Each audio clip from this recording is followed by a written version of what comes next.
साथ number system केवल नहीं, number system, ratio proportion, factorization, algebra, जिसमें नंबर वो ज़्यादा इस्तेमाल किया है। देखिए आपका जो एग्ज़ाम है ना जीडी लेवल का, बहुत इंटेलेक्चुअलिटी का एग्ज़ाम है नहीं। उसको कराना क्या है, सबसे पहले आप एम में समझिएगा तो उसको सुरक्षा की दृष्टि से एक जवान को, हिस्ट पुष्ट जवान को कहिए तो बंदूक देकर सेफ्टी से रिलेटेड काम करवाना है, उसको तो ऑफिशियल कोई वर्क करवाना नहीं है। तो एक ठीक ठाक आईक्यू का लड़का चाहिए उसको, ठीक है, जो डिसीजन ठीक से डिसीजन मेकिंग टैलेंट हो उसके पास थोड़ा सा। वो ऑफिस के काम में अगर कोई लेटर टाइप करना हो वो उससे ना हो कोई ज़रूरी नहीं है, लेकिन गोली चलाने का डिसीजन हो तो ठीक ठाक रीजनेबल सोच पाए कि चला या ना चलाए, ये क्या हो सकता है, कैसा सिचुएशन बन सकता है, ये सोचने का क्षमता। इसके लिए मेंसुरेशन या फिर ये क्या बोलते हैं, ये मतलब ट्रिगोनोमेट्री, हाइट एंड डिस्टेंस का सवाल की आवश्यकता नहीं है ये जज करने के लिए। ये जज करने के लिए रीजनिंग का वो पैटर्न, जो रीजनिंग का हम लोग का भी है पैटर्न जीआई का, और नंबर सिस्टम से क्या घटाएंगे तो क्या बढ़ाएंगे तो क्या होगा, समझिए कितना परसेंटेज कितना, काफ़ी है लड़के को ठीक से समझना। और इसी कारण उसी को ध्यान में रखते हुए सिलेबस को ये लोग डिजाइन किया हुआ। देखते हैं शुरू में ही लिख दिया है, खैर नंबर सिस्टम और नंबर तो शुरू में लिखना ही पड़ेगा उसको। देखिए the scope of the test will be computation of whole number, decimal, fraction, relationship between numbers, percentage, ratio proportion, square roots, average, interest, profit loss, discount, partnership, business, mixture and alligation, time and distance, time and work, basic algebraic identity of school algebra and elementary charts, graphs and linear equations, triangle and its various kinds of centers, congruence and similarity of triangles, circle and its chords, tangents, angles subtended by chord of a circle, common tangent to two or more circles, triangle, quadrilaterals, regular polygons, circle, right prism, the right circular cone, right circular cylinder, sphere, hemisphere, rectangular parallelepiped, regular right pyramid with triangular। अच्छा देखिए इसमें ना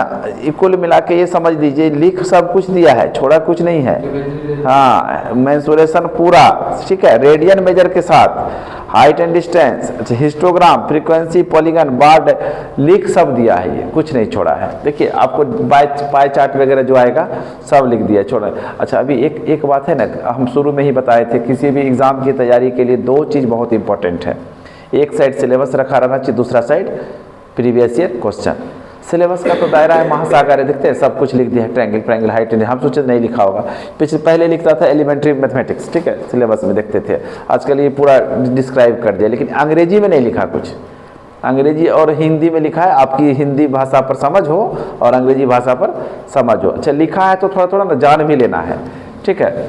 चलिए थोड़ा सा start करते हैं उसी के हिसाब से। इस थोड़ा ना सब हम सिलेबस भी बीच में नहीं देख रहे थे, लेकिन टाइम डिस्टेंस वाला टाइम और वो वाला चैप्टर कराने के बाद, टाइम डिस्टेंस रेल और जो भी है वो टाइम वर्क कराने के बाद हम स्टार्ट कर देंगे सर्किल उर्किल समझाना, ठीक है। सर्किल तो एक दिन से शुरू भी किए थे, कुछ बताना थोड़ा बहुत बताए थे, 22/7 का क्या रेशियो है, वही सब आएगा, आपको बहुत कठिन में पूछेगा नहीं, लेकिन जानना है टेंजेंट क्या होता है, कोड क्या है, ठीक है, उसका आर्क क्या है, कितना डिग्री का एंगल होता है, ट्रायंगल का सारा रूल जानना होगा, ट्रायंगल का जो भी है, centre of triangle, in centre किसे कहते हैं, ऑर्थो सेंटर किसे कहते हैं, ठीक है।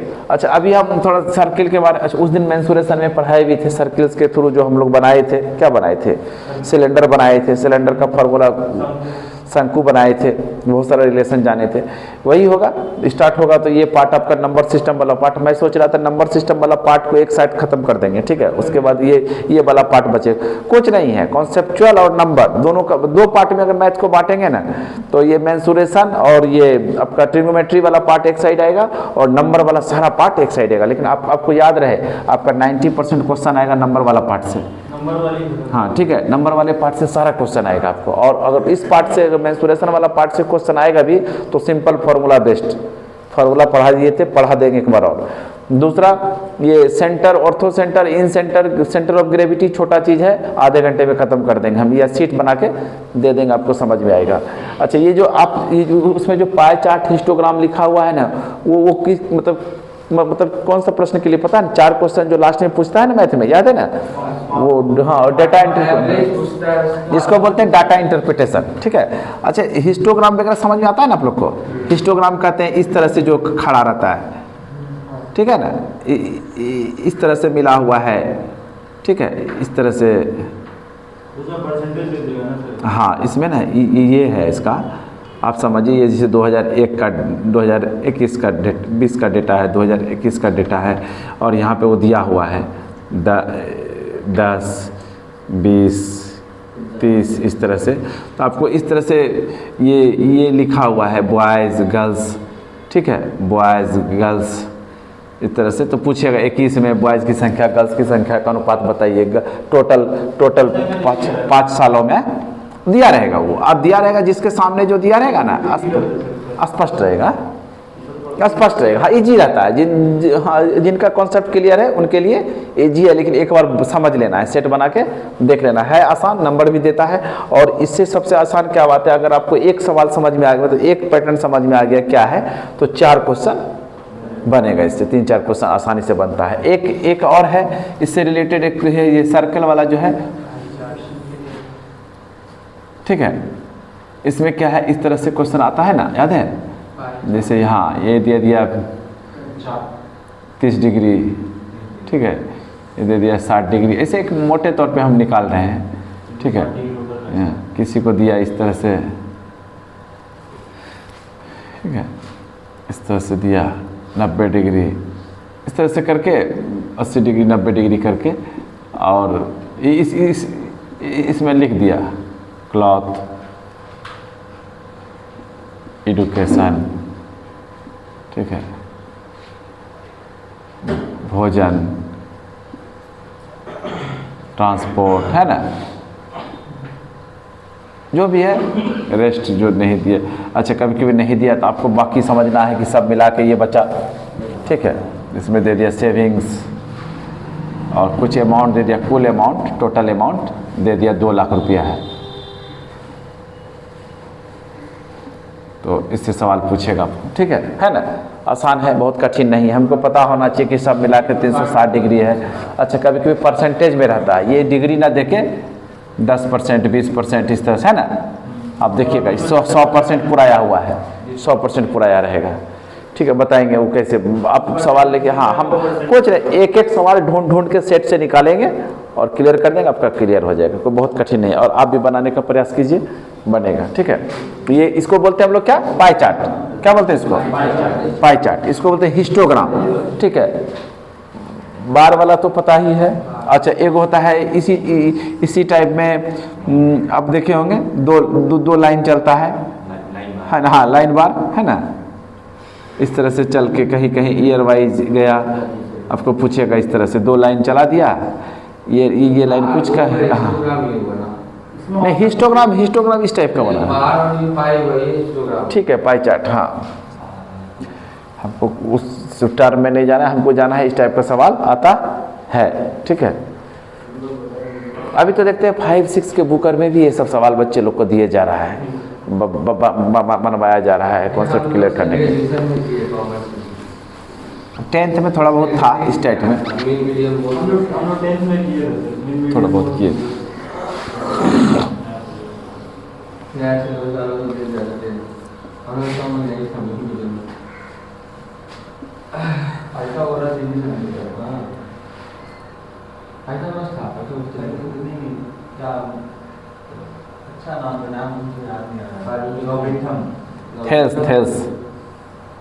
थेल्स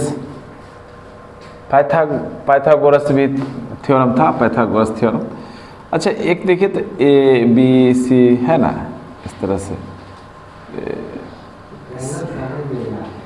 पैरामीटर जो बोलते हैं, हाँ, A+B+C, ठीक है। और जब हम एंगल की बात करेंगे तो ऐसे लिख सकते हैं, angle A plus angle B plus angle C equal to 180 degree, ठीक है। अच्छा, एक चीज़ समझना है, किसी भी 2 एंगल का एडिशन,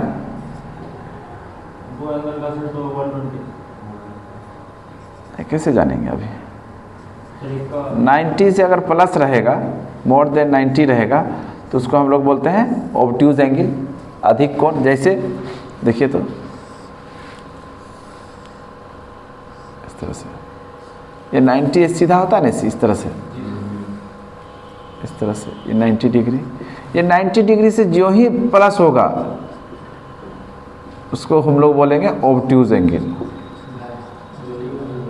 क्या हिंदी में क्या बोलते हैं उसको, बोलिए? अधिक कोण। और जो ही ट्रायंगल बोलेंगे उसमें क्या बोलेंगे? सम। देखिए त्रिभुज तो त्रिभुज हुआ, अभी उसका स्पेशलिटी जब होगा तो उसमें कुछ जुटेगा, विशेषण लगेगा आगे में, समकोण त्रिभुज, विषम बाहु त्रिभुज, समबाहु त्रिभुज, इस तरह से, समझे? न्यून कोण त्रिभुज, अधिक कोण त्रिभुज को आप दो तरह से डिफाइन कर सकते हैं। तो उसके साइड का गुण, अब मतलब ये रेफरेंस देके या फिर उसके एंगल का रेफरेंस देके। तो एंगल का रेफरेंस दीजिएगा तो तीन इस तरह से, न्यून कोण, एक्यूट एंगल, अधिक कोण, ऑब्ट्यूज एंगल, और सम कोण, राइट एंगल। ये क्या है? Right angle. हाँ, राइट एंगल, राइट एंगल। इसका सीधा मतलब है 90 डिग्री, राइट। ठीक है, बाकी दो का मिल के होगा 90, एक अकेले 90 डिग्री है। इसी ट्रायंगल पर बेस्ड है आपका trigonometry and height and distance, जो बेस्ट है आपका राइट एंगल ट्रायंगल पे। आपने जब भी बोला था ना पाइथागोरस प्रमेय, इसी ट्रायंगल पे है। पाइथागोरस प्रमेय ही बोला है कि सबसे जो राइट एंगल ट्रायंगल है, जिसका एंगल 90 डिग्री का है, उसके सामने की जो भुजा होती है, उसको, जिसको हम लोग कर्ण हिंदी में हाइपोटेन्यूज बोलते हैं, H, उसका स्क्वायर बाकी दो भुजाओं के स्क्वायर के बराबर होता है। इनका यही कहना है। ये बाकी अगर इसको P मान ले परपेंडिकुलर और इसको B मान ले बेस, हाँ आता ही है, और इसको ये आसान है, और इसी पर पूरा ट्रिग्नोमेट्री डिपेंड करता है। कहने का मतलब अगर ये 10 होगा और ये 8 होगा तो इसको 6 होना पड़ेगा, क्योंकि वो 10 का स्क्वायर क्या होगा? 100, और एक का अगर 8 का स्क्वायर निकाले हमको 64 हो गया, तो दूसरे को माइनस होके 36 का अंडर रूट मतलब 6 का स्क्वायर होना ही पड़ेगा, ताकि दोनों का योग इसके बराबर होगा। मतलब राइट एंगल ट्रायंगल का एकदम कंपल्सन है ये। अगर ये 5 होगा तो ये 3 और 2 4 और 3 4 और 3 होगा ही। 4 चौक 16, 3 तिया 9, 16 9 25, जो कि 5 का स्क्वायर है। ठीक है, पाइथागोरस प्रमेय यही बोलता था। तो हम जब पढ़ते हैं कौन के संदर्भ में, कौन के रेफरेंस में बात करके अगर करेंगे, तो ट्रायंगल को बताएंगे कैसे कैसे। राइट एंगल ट्रायंगल जिसमें 90 डिग्री होगा, एक्यूट एंगल जिसका कि इसलिए सारा एंगल 90 से कम होगा। तीनों, अच्छा 3 ही, सारा मतलब क्या? त्रिभुज में 3 angle, 3 side, 3 vertex, 3 angle, 3 side and 3 vertex. Vertex किसको बोलते हैं समझिए? वर्टेक्स इसको बोलते हैं शीर्ष। ठीक है, शीर्ष जहाँ पर दोनों साइड मिलता है, ठीक है, उसको बोलेंगे हम लोग शीर्ष। बहुत सिंपल है, अगर ध्यान से पढ़िएगा तो कुछ गलती नहीं होगा आपसे। ठीक है, वर्टेक्स पर रहेगा, वर्टेक्स से लंब डालना, ये वो रहेगा। ठीक है, अच्छा अभी एंगल की बात की है, तो एंगल से right angle, obtuse angle, acute angle है ना, इसको एक्यूट एंगल ये होगा 60 मान लीजिए, ये मान लीजिए 70 हो गया, इसको कर दीजिए 50। ठीक है, मतलब ऑल एंगल्स आर लेसर या लोअर देन 90 डिग्री, उससे ज़्यादा नहीं होना चाहिए। और इसमें तो 90 एक एंगल क्या होगा? 90 डिग्री से प्लस होगा, बाकी जो हो जाए, ये 30 हो जाए, ये 60 हो जाए, कोई फर्क नहीं पड़ता है। अल्टीमेटली उसको होना पड़ेगा 180। ठीक है, जैसे हो जाए। और ये 90 डिग्री वाले का तो पता ही है, ये 90 डिग्री हो जाए और बाकी दोनों बराबर हो जाए तो 45 होगा, अदरवाइज जो हो जाए। हाँ 50-30 हो सकता है, 40-30 हो सकता है, यस जो भी हो। 50 कितना होगा? इधर 40 होगा तो 50 होगा ना। ठीक, जो भी हो 45-45। और देखिए अगर ये दोनों 45-45 हो जाए तो इसका एक नाम और दे सकते हैं आप। बोलिए क्या नाम दीजिएगा? समद्विबाहु समकोण त्रिभुज। अच्छा साइड के रेफरेंस में पढ़ लीजिए। साइड के रेफरेंस में अगर तीनों भुजा बराबर हो, इसको बोलते हैं समबाहु त्रिभुज, इक्विलैटरल ट्रायंगल, ठीक है। और तीनों अलग अलग हो स्केलेन बोलते हैं, विषमबाहु त्रिभुज स्केलेन बोलते हैं, ठीक है। और इस साइड के संदर्भ में और बोलिए कि अगर दो भुजा बराबर हो तो उसको बोलते हैं समद्विबाहु त्रिभुज, ठीक है। अगर इसमें देखिए 90 भी है और दो भुजा बराबर भी कर दिए, अगर दोनों को 45 कर दिए, अच्छा एक बात समझिए, दो भुजा बराबर होगा तो दोनों कोण भी उसके आमने सामने का बराबर होगा। अगर इस ट्रायंगल में हम बोल दिए तीनों साइड बराबर है तो इसका सीधा मतलब है कि ये तीनों एंगल 60-60 है, बराबर है, ठीक है। और अगर समकोण समद्विबाहु त्रिभुज में बोल दी, क्या बोलिए, क्या कोई सवाल है क्या?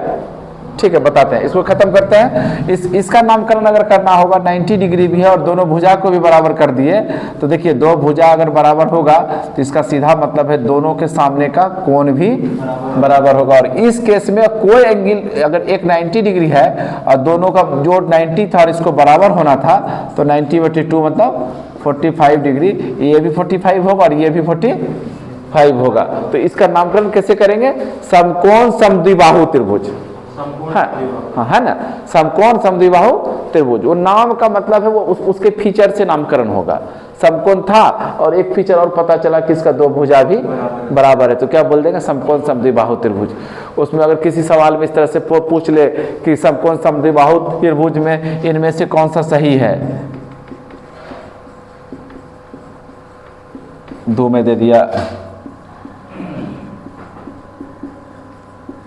ठीक है, 3 में इसी तरह से,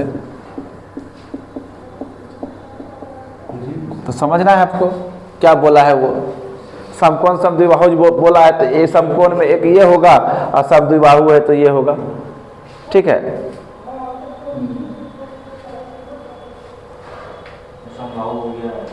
समबाहु तो क्या चारों भुजा बराबर, सॉरी तीनों भुजा बराबर होगा। अच्छा तीनों भुजा बराबर होने का मतलब साइड्स इक्वल, इट मीन्स कि तीनों का एंगल भी इक्वल होगा, ठीक है, होना पड़ेगा उसको। और दो साइड अगर इक्वल है तो दोनों के आमने सामने का एंगल भी इक्वल होगा। और इसके विपरीत अगर एंगल इक्वल है तो साइड भी इक्वल होगा, दोनों का ये। अब बाकी बात फॉर्मूला तो हम लोग पढ़ते ही हैं। इसका अब सबसे पहला फॉर्मूला पढ़ते हैं हम लोग इक्विलैटरल ट्रायंगल का, ठीक है, एरिया। हाँ, अगर कोई ट्रायंगल है और उसका तीनों भुजा बराबर है और तो इसका सीधा मतलब है तीनों साइड बराबर है। और साइड बराबर होने का सीधा मतलब है कि 60 डिग्री है और कोई स्कोप इसके पास बचता नहीं है। अगर तीनों का 180 डिग्री एडिंग है और तीनों बराबर है तो 60 डिग्री के अलावा इसके पास कोई स्कोप नहीं है। तो इसका एरिया जब हम लोग निकालते हैं तो एक बहुत important formula, area equal to √3/4 into side का स्क्वायर। इफ साइड अगर दिया रहेगा तो दिया ही रहेगा, एक साइड तो देना ही पड़ेगा अगर उसको एरिया निकलवाना है तो √3/4 इंटू साइड का स्क्वायर, ठीक है। सबसे इंपॉर्टेंट फार्मूला। अच्छा इसको इसलिए पढ़ना है जब हम पॉलीगन पढ़ेंगे ना, पॉलीगन पढ़ेंगे किसको, पॉलीगन किसको बोल रहे हैं बताइए? बहुभुज को। तो बहुभुज को जब हम लोग पढ़ते हैं तो देखिए बहुभुज जब हम लोग पढ़ते हैं इस तरह से कोई भी बहुभुज को तो वो क्या है समझिए। देखिए बहुभुज पढ़ते हैं तो क्या करते हैं ना कि जब इसका विकर्ण को मिलाते हैं एक दूसरे से विकर्ण से तो पता चलता है कि कई ट्रायंगल बन गया है ना, कई ट्रायंगल बन जाता है। तो रेगुलर पॉलीगन में क्या होता है, जितना साइड होता है उससे उतना से मल्टीपल करके उसका एरिया हम लोग निकालते हैं। अगर रेगुलर पॉलीगन का मतलब उसका सब साइड इक्वल है, जैसे तैसे नहीं है, और उसमें से हम लोग जाके उस समय इस फॉर्मूला से फॉर्मूला भी निकालते हैं। और दूसरा पॉलीगन में कितने डायगोनल बनेंगे उसकी भी संख्या एक दिन सर बताए थे, डायगोनल ऑफ पॉलीगन, ठीक है। फिर बताते हैं, इसको लिख लीजिए, ठीक है। सिंपल जो चीज़ है उसको लिखते जाना है। बाकी चीज़ें सर जानते होंगे, जिनका मैथ अच्छा होगा वो ठीक पकड़ पा रहे होंगे।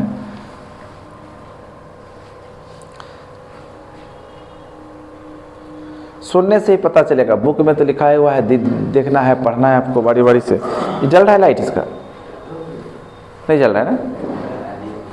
हाँ उल्टा लगा है ये। चल रहा है, उल्टा लग गया ये।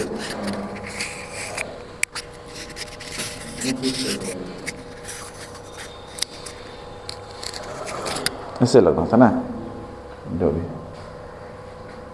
अच्छा, एक सवाल हम पॉलीगन में बताए थे कैसे उसका इंटरनल एंगल और एक्सटर्नल एंगल निकालना था, बहुत इंपॉर्टेंट सवाल, वो भी बहुत अच्छा सवाल था।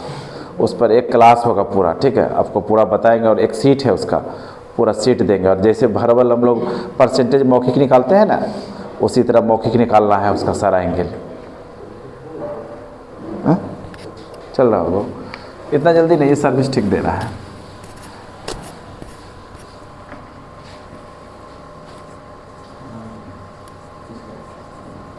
पॉलीगन का जो है ना, क्या बोलते हैं इसको हिंदी में बोलिए तो,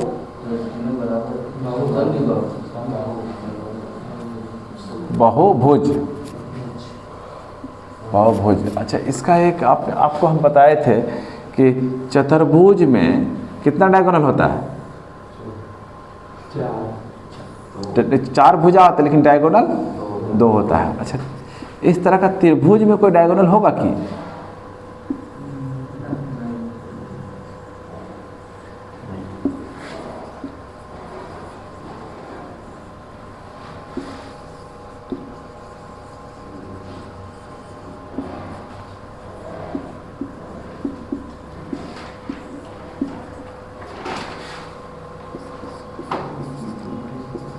नंबर ऑफ डायगोनल्स जो होता है उसका फॉर्मूला है n × n - 3/2।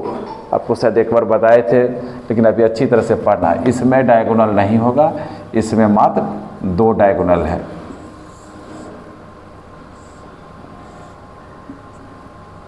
ना चतुर्भुज में। क्यों है, इस फॉर्मूला पे लगा के बैठा के देखिए। 3 को where n =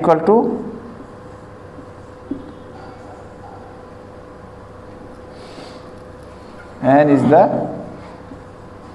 number of sides।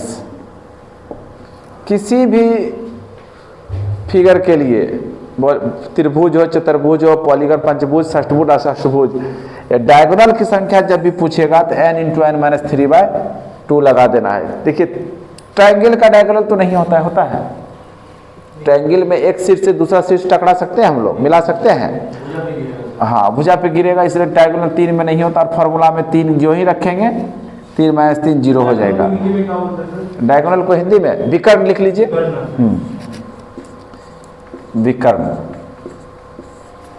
विकर्णों की संख्या, ये अगर क्वेश्चन आ गया तो बहुत अच्छा सवाल होगा और मुफ्त में नंबर देगा आपको।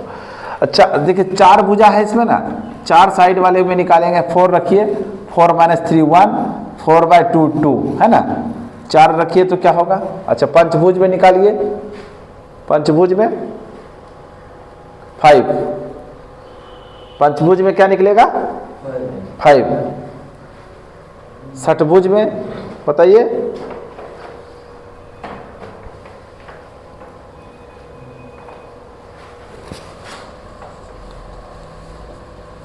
फाइव साइड्स वाला में कितना निकलेगा डायगोनल? 5 साइड्स वाला में 5। वेरी गुड, क्योंकि 5 यहाँ रख के 3 से घटाएंगे 2 हो जाएगा, 2 2 कट जाएगा, 5 बचेगा। षष्ठभुज में बताइए, 6 रखेंगे, घटाएंगे 3 हो जाएगा, 6 से यहाँ 3 होगा, 9 होगा शायद। देखिए कैलकुलेशन करके देखिए, षष्ठभुज में 6 - 3/2, ये 3 और एक घट के 3 3 तिया 9, है ना। देखिए एक एक भुजा भाग रहा है तो साइड कितना तेजी से स्पीड से भाग रहा है, ठीक है। फॉर्मूला समझ में आया? आसान है, बहुत कठिन नहीं है। अच्छा, जब ये यहाँ संख्या भूल जाए कि कैसे 3 था कि 4 था कि 5 था, तो आपको ऐसे याद रखना है। ये n में 3 इसलिए घटाते हैं कि त्रिभुज 3 भुजा तक डायगोनल नहीं होता है। जब तक किसी आकृति में 3 भुजा है तब तक कोई डायगोनल नहीं बनता है। इसीलिए सबसे पहले क्या करते हैं, n में 3 घटा देते हैं, उसको n से मल्टीपल करते हैं। बाय 2 इसलिए करते हैं कि जब हम डायगोनल बनाते हैं तो अच्छा, जितना साइड होगा उतना एंगल होगा और उतना शीर्ष भी होगा, है ना। जब हम डायगोनल बनाते हैं तो क्या करते हैं, एक शीर्ष से दूसरे शीर्ष को मिलाते हैं, डायगोनल वही होता है ना। तो 4 भुजा है तो 4 शीर्ष है, तो जब देखिए एक शीर्ष से दूसरे शीर्ष को मिलाएंगे तो डायगोनल एक कंप्लीट हो जाएगा। इट मीन्स कि एक डायगोनल क्या करता है, दो शीर्ष को खत्म करता है, जोड़ता है। तो दो शीर्ष मिला के एक डायगोनल बनता है। अगर हम शीर्ष की संख्या निकालना चाहेंगे मल्टीपल करके n इंटू n-3 करते हैं, लेकिन बाद में उसको क्या करते हैं, 2 से भाग दे देते हैं, क्योंकि अलग अलग शीर्ष के लिए अलग अलग डायगोनल नहीं होगा। उसका जितना भी होगा उसका आधा होगा, जितना शीर्ष होगा, इसलिए हम लोग भाग 2 दे देते हैं। ये कि हाँ, जैसे हाथ मिलाने वाला संख्या था ना, एक दूसरे से जो हाथ मिलाते हैं तो बाय 2 क्यों कर देते हैं कि एक व्यक्ति जब एक बार सामने वाला से हाथ मिला लेगा तो ये क्या बोलेगा, ये मेरे तरफ से, और फिर वो मिलाएगा कि अच्छा ये हाथ मेरे तरफ से, नहीं होगा ना। लेकिन टॉफी देने वाली बात में जब होगी तो बाय 2 नहीं होता है। सवाल को याद कर पा रहे हैं? उसमें अगर कहे किसी सम्मेलन में या किसी मीटिंग में, बैठक में सबको एक दूसरे को टॉफी देना है, अगर 50 लोग की संख्या है तो टॉफी की संख्या क्या होगी बताइए? तो 50 इंटू 50 माइनस 1, क्योंकि एक व्यक्ति, हम जैसे 50 का सम्मेलन है तो हम कितना टॉफी लाएंगे? 49 टॉफी लाएंगे, 49 टॉफी रखेंगे, ठीक है, 49 टॉफी रखेंगे। टॉफियों की कुल टॉफियों की संख्या क्या होगी? एक एक व्यक्ति 49 लाएगा तो 49 इंटू 50। अगर इसी में कह दे कि हैंडशेक वाली बात कह दे कि 50 लोग हैं, हैंडशेक करना है, तो ऑल नंबर ऑफ हैंडशेक्स क्या होगा? तो क्या होगा बताइए? 49 से तो मल्टीपल ठीक होगा, लेकिन 22 में 2 करेंगे। हम सारे 49 व्यक्ति से तो मिलाएंगे हाथ, ठीक है, मिलाएंगे। 49 भी तो मिला रहा है। हाँ, नहीं, वो खुद नहीं मिला रहा है, इसलिए तो आपस में भी तो मिला रहा है, नहीं ना मिलाएगा। आपस में नहीं मिला रहा है, इसलिए बेटे आप समझिए ना क्या चक्कर है। वही जो बता रहे हैं, इसमें जो चक्कर है वही उसमें चक्कर है। टॉफी देने में तो क्या हो गया, हम सबको टॉफी देंगे, लेकिन हम 49 से जो हाथ मिलाएंगे तो एक व्यक्ति उसमें ऐसा होगा, सोचिए क्या गड़बड़ी हो रहा है। मतलब एक व्यक्ति जिसे हम हाथ मिला लिए अपने तरफ से, तो वो दोबारा हमको अपने तरफ से हाथ नहीं मिलाएगा। हैंडशेक की संख्या आधा होगा, टॉफी की संख्या डायरेक्ट मल्टीपल होने से रिजल्ट से जो आएगा हैंडशेक मिलाने की संख्या में हम इनको टॉफी देंगे, वो भी हमको टॉफी देगा, लेकिन हाथ मिलाने में ये क्रिया नहीं होगी। जब हम एक बार उनसे हाथ मिला लेंगे तो वो अपनी बारी में हमसे हाथ नहीं मिलाएगा। समझ रहे हैं? मैं अपना हाथ उससे मिला लिया, लेकिन जब उनकी बारी आएगी हाथ मिलाने का तो मुझे छोड़ के सबसे मिलाएगा, क्योंकि मैं एक बार उनसे मिला चुका हूं, इसीलिए हाफ हो जाता है। ठीक है, ये बड़ा टेक्निकल है, आप एक बार समझ गए तो 49 आदमी है ना सर, 50 आदमी उसको हाथ मिला रहे हैं सर। हाँ, मिला रहे हैं, 49 आदमी से हाथ मिलाया वो, ठीक है। लेकिन हैंडशेक, नंबर ऑफ हैंडशेक्स हम पूछेंगे तो नंबर ऑफ हैंडशेक्स होगा बाय 2, लेकिन टॉफी रहता और कुछ गुलदस्ता देने की बात रहता तो बाय 2 नहीं होता, गुलदस्ता की संख्या × होगा डायरेक्ट। ठीक है, ठीक ठीक, आइए, टाइम हो जा रहा है आपका। ठीक है, ये बहुत इंपॉर्टेंट फॉर्मूला है, और लास्ट क्लास में पॉलीगन का जो एक्सटीरियर एंगल इंटीरियर एंगल पे सवाल है ना, वो कर देंगे। ठीक है, बहुत बहुत अच्छा सवाल है, इसको ना समझिए अच्छे से, इस सवाल को भी समझिए, टॉफी वाला, हैंडशेक वाला, हाँ पूछता है। और ये संख्या अगर भूल जाए n × n-3/2 तो याद करने का तरीका ट्रायंगल में नहीं होता है, उससे n से मल्टीपल होता है, बाय 2 इसलिए करते हैं कि 2 शीर्ष मिलके 1 बनता है। ठीक है, बहुत सिंपल है, n × n-3/2, 2-4 बार रटिए, 2-4 पंचभुज, षटभुज, 7-8 भुज बना लीजिए, बस हो गया, ज़्यादा पूछता नहीं है। 7, 8, 9 संख्या यही पूछेगा बस, 4, 5, 6, 7, 8 कुछ नहीं पूछेगा। अब फट से अगर आपको ये फॉर्मूला पता है तो निकाल पाएंगे, नहीं तो खींच के जोड़ने का समय नहीं है। ये मैथमेटिक्स का पॉलीगन का सवाल है। ठीक है, छोड़ देते हैं। अच्छा, 1 तारीख को लगता है नहीं है कि कोई आएगा, ठीक है, जो उपस्थिति का स्थिति है, तो हम लोग 2 तारीख या 3 तारीख सोचते हैं, नेक्स्ट क्लास अपडेट करेंगे। ठीक है, सेट हिंदी कराएंगे, हिंदी जिस दिन भी करेंगे ना उसके 1 दिन के बाद हिंदी करा देंगे, रेगुलर क्लास दे देंगे। जो गैप जो रहता है ना, गैप नहीं करेंगे। हिंदी मेरा 1 क्लास 2 घंटे का होगा, खत्म हो जाएगा शायद। ठीक है, तो कुछ बचा नहीं है। आप जो बोल रहे हैं, जो त्रुटि होता है ना, एरर वाला, वो अच्छा एक सीट हम दिए हैं अशुद्धि वाला, याद है? हाँ, उसको पढ़िए ठीक से। ठीक है, बाकी हम तो कराएंगे ही, लेकिन पढ़ने से क्या होगा, हूबहू क्वेश्चन आएगा उससे। देख रहे हैं, वो क्वेश्चन डायरेक्ट उठा रहा है। मार्क्स आ रहा है हिंदी में 20 में 17-18 हो रहा है। नहीं, मैं तो बनाइए। अच्छा, जो दिक्कत हो ना, सेट मतलब जो प्रश्न नहीं बन रहा है उसको ग्रुप में डालिए। ठीक है, कोई इसमें हिचक की बात नहीं है। टाइम डिस्टेंस वाला ये सब ठीक है, शुरू कर देते हैं। आप डालिए ना, सवाल डालिए, उससे रिलेटेड एक एक दिन में कम से कम एक चैप्टर में एक दिन देना पड़ेगा, इससे नहीं है। ठीक है, निकलिए, चलिए। सेट बना लेते हैं हाँ, मैथ्स के लिए कम से कम